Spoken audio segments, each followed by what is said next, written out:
You don't just show up in Silicon Valley or Hollywood and say, I'm here to sell my soul. You can stop anytime you want. Not anytime you want. You get to a point where it's really hard to get back out. It's like any club, any gang, any cult. It's really difficult to get back out. This blew me away.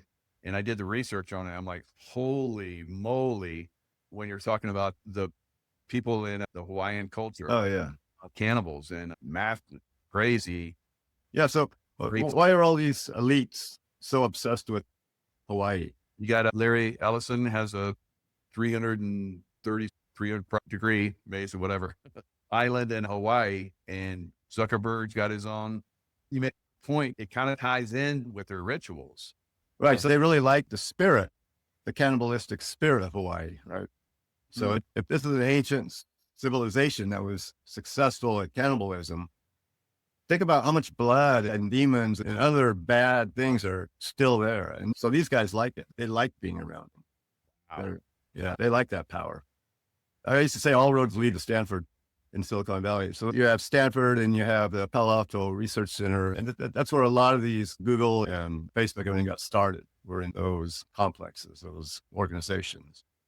And the CIA was allowed to have their versions. MK Ultra is a small version of what the Lucy's have. But that's a whole different conversation. I think that this is the night that they made the alliance, at least the DC Lucy's and the Tech Lucy's. Up until that point, the Tech Lucy's were still the geeks in the basement. And now look at them.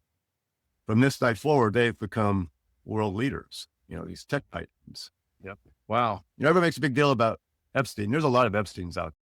A lot. Really? I was like, there's no way Epstein's gone. It's over. No, it's got to be Right. a lot of. They're doing that so that people can say, if he wasn't connected to Epstein, he's not a pedophile. What if he's connected to others? So why does it have to be that one? But Point. they all are developing that same look. And I think it's because they're doing what they were doing. So they're changing them. They're physically changing themselves. They're doing so many rituals and doing so many terrible things that you're going to see physical changes, mostly changing their spirit and their soul, but it's going to manifest into noticeable physical changes. So they're trying to normalize that so we get used to it and accept seeing these weirdos on the street. This is going on right now. They're doing it right now, right as we speak.